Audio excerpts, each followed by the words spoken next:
سنن ابی داؤد وہ فرماتے ہیں کہ آقا علیہ السلام نے یہ خط لکھوایا، خود غیر مسلموں کے سب معاہدے ہوتے تھے، فرمایا فَإِنَّهُمْ آمِنُونَ بِأَمَانِ اللَّهِ وَرَسُولِهِ کہ وہ امان پا گئے، انہیں اللہ اور اس کے رسول کی امان میں لیا جاتا ہے۔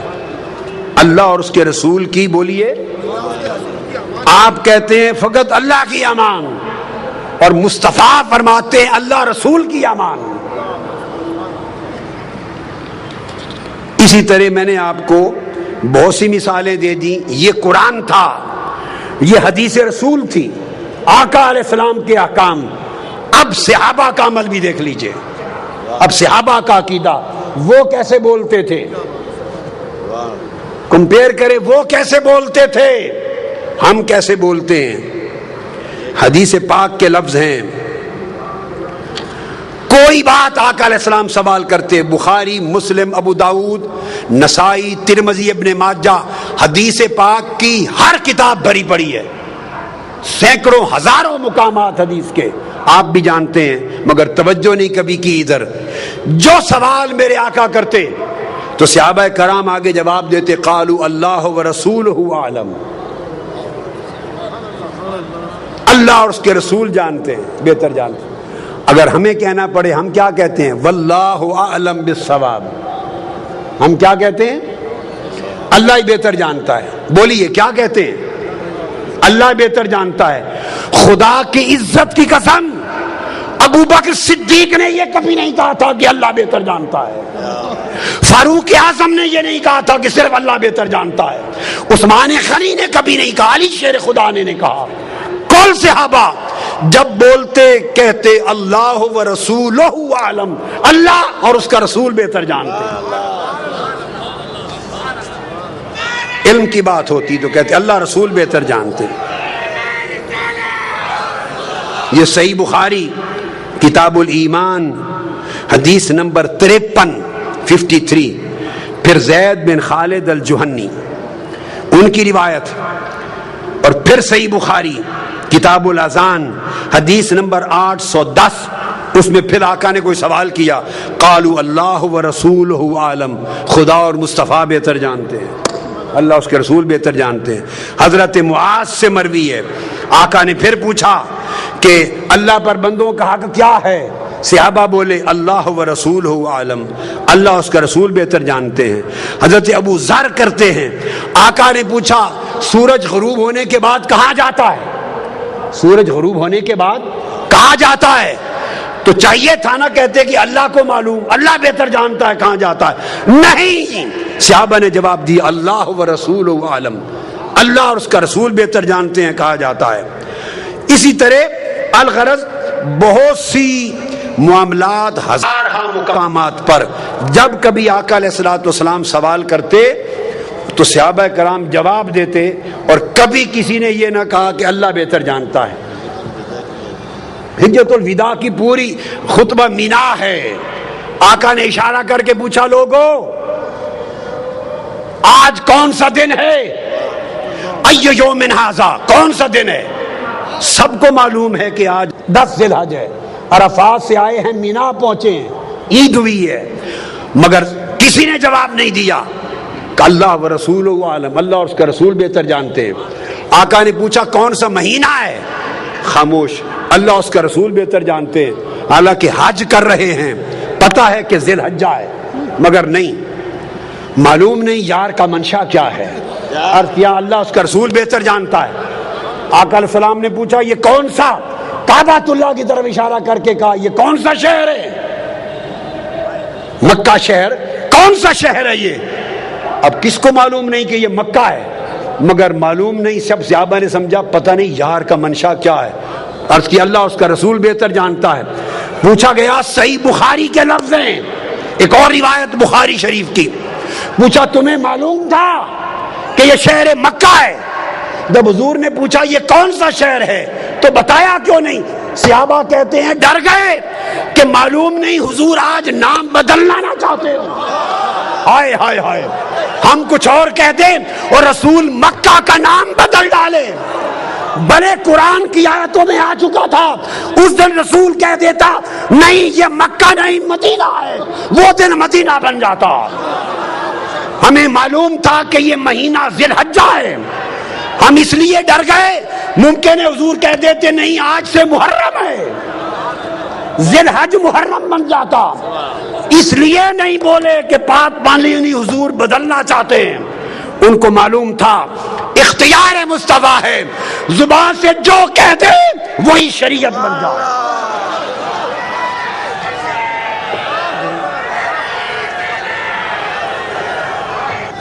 زبان سے جو کہہ دیں وہی شریعت بن جائے۔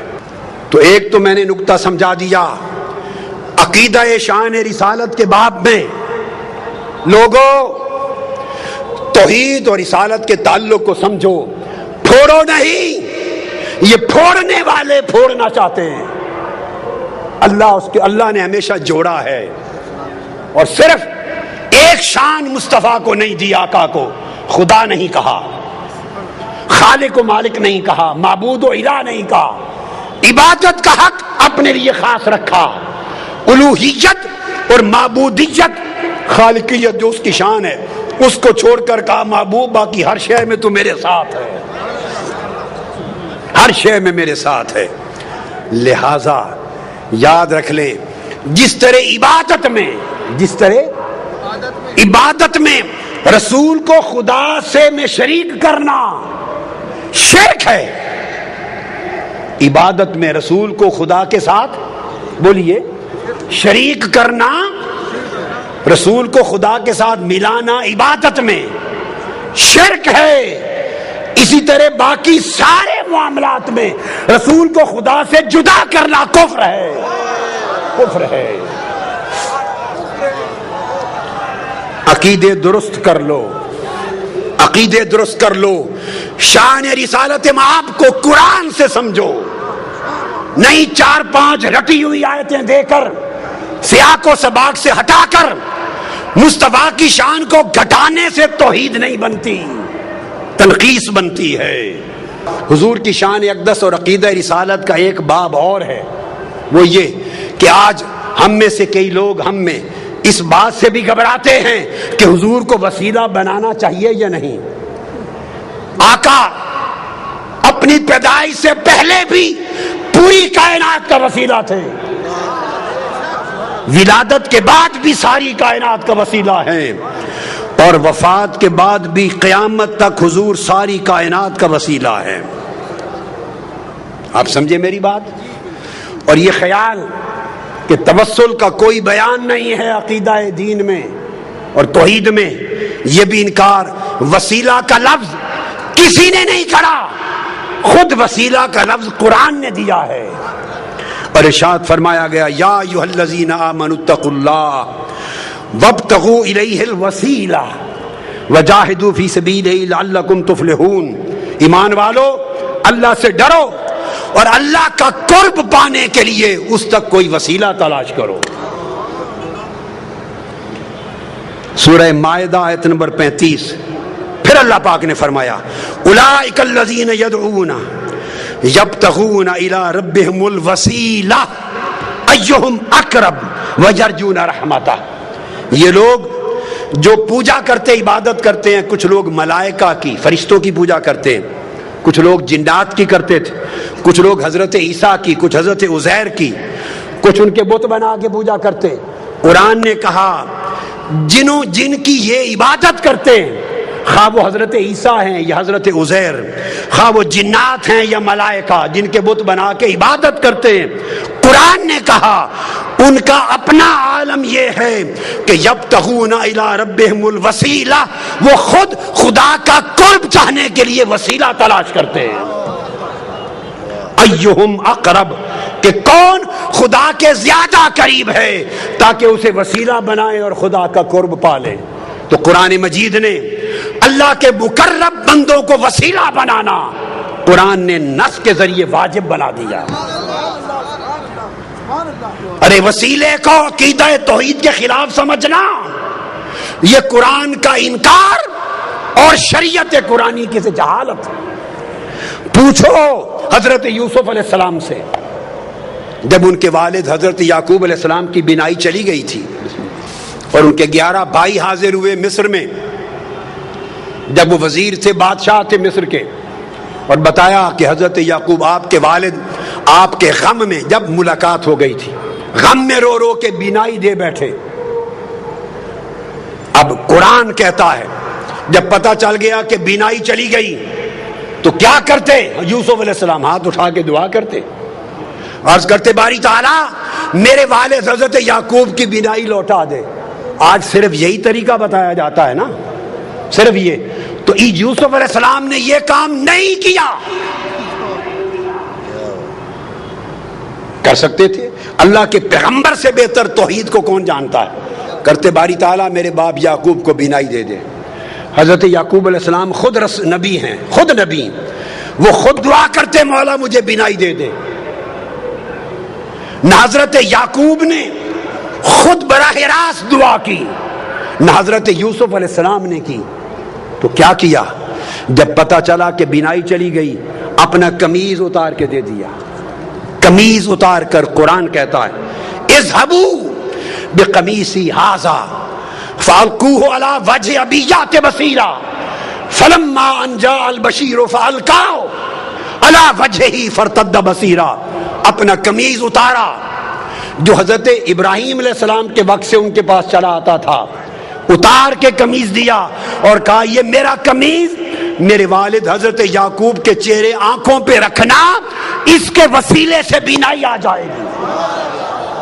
قرآن بول رہا ہوں، پر وہ قرآن بتاتا ہے کہ جب وہ قمیض لے کے بھائی آیا، حضرت یعقوب کے چہرے پہ رکھا، حضرت یوسف کے قمیض کے وسیلے سے بینائی لوٹ آئی۔ اب وسیلے کا انکار کرنا دو پیغمبروں کی سنت کا انکار ہے اور قرآن مجید کی نص کا انکار ہے۔ یہ کیسی جاہلانہ توحید ہے جو تمہیں وسیلے سے دور لے جا رہی ہے۔ ارے وسیلہ مصطفیٰ کے بغیر تو آپ کے ہمارے باپ حضرت آدم کی توبہ بھی قبول نہ ہوتی۔ آقا علیہ السلام کی اپنی سنت دیکھیے کیا ہے، اپنی سنت آقا علیہ السلام کی کہ حضور خود بھی وسیلے سے دعا کرتے۔ سبحان اللہ، میں آپ کو حدیث دے رہا ہوں اور یہ حدیث دے رہا ہوں، آج تک کسی محدث نے آقا کی اس دعا کی روایت کو رد نہیں کیا، رد نہیں کیا۔ اور وہ دعا کیا ہے کہ سیدنا علی المرتضیٰ کرم اللہ وجہ الکریم کی والدہ ماجدہ جب وفات پا گئیں، حضرت فاطمہ بنت اسد بن ہاشم آقا علیہ السلام کی چچی تھی، پالا تھا، پیار کیا تھا، وفات ہو گئی جب تو آقا کو بڑا غم تھا، ان کی قبر کھودی، مولا علی المرتضیٰ کی والدہ حضرت فاطمہ بنت اسد جب قبر کھودی تو آقا علیہ السلام خود قبر میں لیٹ گئے، پھر ان کو لحد میں اتارا گیا، لحد میں اتار کر جب اتار چکے تو آقا علیہ السلام نے خود قبر پہ کھڑے ہو کے دعا کی۔ اب جو دعائے مصطفیٰ حضرت فاطمہ بنت اسد ام علی مرتضیٰ کی قبر پر آقا نے کی ہے، وہ دعا سنیے۔ اس کے بعد وسیلہ مصطفیٰ کا انکار کرنا، اس کو چاہیے کہ دین اسلام چھوڑ دے، وہ بے ایمان۔ کسی محدث نے اس کو رد نہیں کیا، آپ نے دعا کی اور دعا کی اللہم الذی اللہ الذی یحیی و یمیت وہو حی لا یموت اغفر لأمی فاطمہ بنت اسد ولقنھا حجتھا۔ اے اللہ جو زندہ اور سلامت ہے اور قائم و دائم ہے، جو فوت نہیں ہوتا، میری ماں فاطمہ بن اسد کی بخشش فرما، اس کو اس کے کلمہ کی تلقین فرما، اور آگے وَوَسِّعْ عَلَيْهَا مَدْخَلَهَا، اس کی قبر کو اس پر وسیع کر دے، بے حق کے نبیے کا، تجھے تیرے نبی محمد مصطفیٰ کا وسیلہ۔ آقا علیہ السلام دعا کر رہے ہیں، فرمایا وَسِّعْ عَلَيْهَا مَدْخَلَهَا بِحَقِّ نَبِيِّكَ، بالا باری تعالیٰ تجھے میرا واسطہ، میرا وسیلہ، محمد مصطفیٰ کا وسیلہ، اس کی قبر کو وسیع کر دے۔ والانبیاء الذین من قبلی، اور ان سب نبیوں کا واسطہ وسیلہ جو مجھ سے پہلے ہوئے۔ اب یہ کہنا کہ اس طریقے سے دعا کرنا جائز نہیں کہ نبی کے واسطے سے بخش دے، نبیوں کے واسطے سے بخش دے، فلاں کے وسط کے وسیلے سے بخش دے، ایسا اگر کوئی شخص کہے تو اس سے بڑا جاہل کوئی نہیں ہے قرآن اور حدیث کا۔ آقا علیہ السلام نے سنت بنایا۔ اس حدیث کو سنیے، امام طبرانی نے روایت کیا، امام ابو نعیم نے روایت کیا، امام حیثمی نے روایت کیا، امام ابن حبان نے روایت کیا، امام حاکم نے روایت کیا، اور کہا رجال الصحیح ہیں، اس حدیث کے رجال سند صحیح ہے۔ یہ آقا علیہ السلام نے خود اپنے وسیلے سے دعا کی۔ ارے جب آقا علیہ السلام کی ولادت بھی نہ ہوئی تھی، حضرت عمر فاروق رضی اللہ تعالیٰ عنہ روایت کرتے ہیں، سرکار فاروق اعظم، اور اس حدیث کو امام حاکم نے روایت کیا، امام بہقی نے، اور امام حاکم نے کہا ھذا حدیث صحیح الاسناد۔ پھر اس حدیث کو حافظ ابن کثیر نے روایت کیا، علامہ امام سیوطی نے روایت کیا، علامہ ابن تیمیہ نے روایت کیا، مجموع الفتاوی جلد 2 صفحہ 151، علامہ ابن تیمیہ نے، اور اس روایت کو بیان کر کے جرا نہیں کی، اس کو کہا کہ یہ حدیث دیگر حدیث سیاح کی قرآنی آیات کی طرح تفسیر کرتی ہے، مقبول قرار دیا۔ سیدنا فاروق اعظم نے کہا کہ آقا علیہ السلام نے فرمایا، آدم علیہ السلام جب زمین پہ آئے تو دعا کی، یا رب اسألک بحق محمد لما غفرت لی، میں تجھے واسطہ محمد مصطفیٰ سے بخشش مانگتا ہوں۔ اللہ نے فرمایا فقد غفرت لک ولولا محمد ما خلقتک، آدم تو نے مصطفیٰ کا وسیلہ پیش کیا ہے، میں نے تیری خطا معاف کر دی، اگر محمد نہ ہوتے تو تجھے بھی پیدا نہ کرتا۔ میں نے اختصار سے بتا دیا، اور اس کو میں نے کہا کہ ابن تیمیہ نے بھی تک نے اس کی تصریح اور تائید کی، اور امام طبرانی نے حدیث صحیح کے ساتھ تائید کی۔ اب میں اگلا حوالہ دے رہا ہوں، عبداللہ ابن عباس روایت کرتے ہیں، قرآن مجید کی آیت ہے، قرآن مجید کہ بنی اسرائیل جب لڑائی کرتے تھے اوس اور خزرج کے مقابلے میں یا کفار کے مقابلے میں، تو فتح یابی کے لیے آقا علیہ السلام کا وسیلہ پیش کرتے تھے۔ اس کو قرآن نے بیان کیا کہ آقا علیہ السلام کے وسیلے سے کفار پہ مدد طلب کرتے تھے۔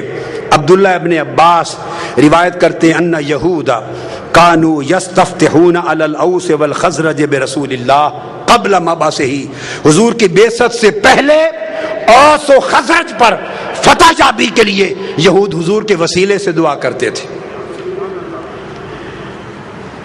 اور اسی روایت کو جو میں نے بیان کی امام ابو نعیم نے سن لیے، کتنوں نے روایت کیا دلائل میں، حافظ ابن حجر اسقلانی نے اس کو روایت کیا اصابہ میں، امام طبری نے تفسیر ابن جریر میں، امام ابن ابی حاتم نے اپنی تفسیر میں، حافظ ابن کثیر نے اپنی تفسیر میں، اور پھر امام بغوی نے تفسیر معالم التنزیل نے، علامہ زمخشری نے اپنی تفسیر میں، امام قرطبی نے اپنی تفسیر میں، امام بیضاوی نے اپنی تفسیر میں، امام نصفی نے اپنی تفسیر میں، امام ابن حبان نے اپنی تفسیر میں، امام خازن نے اپنی تفسیر میں، امام اندلسی نے اپنی تفسیر میں، ابن کثیر نے اپنی تفسیر میں، امام ابو سعود نے اپنی تفسیر میں، سیوطی نے اپنی تفسیر میں، اور علامہ آلوسی نے اپنی تفسیر میں، روح البیان نے اپنی تفسیر میں، امام شوکانی نے فتح القدیر میں، قاضی ثناء اللہ پانی پتی نے اپنی تفسیر میں۔ الغرض جو تفسیر دنیا کی ائمہ کی اٹھائیں، کسی ایک مفسر نے 1200 سال کے ذخیرہ تفسیر میں اس کا انکار نہیں کیا، ہر ایک نے بیان کیا۔ آج کوئی شخص کیا جرت رکھتا ہے کہ قرآن کی اس آیت کی تفسیر کا انکار کرے جسے 1400 سال تک ہر امام تفسیر نے اور ہر محدث نے اس کو بیان کر کے اس پر اعتماد کیا۔ حضرت معاذ نے کہا، یہود کو پکڑ لیا، حضرت بشر بن البراء نے پکڑ لیا اور کہا یہودیوں ہم جب مشرک تھے تم حضرت محمد مصطفیٰ کا وسیلہ دے کر ہم سے فتح مانگتے تھے اللہ سے اور فتح یاب ہوتے تھے، آج ہم ان پر ایمان لے آئے تم منکر ہو گئے۔ اتنا معروف قرآن کا حکم امام بہقی نے، امام طبری نے، ابن حاتم نے. الغرض اگر میں 500 کتب کا حوالہ دوں تو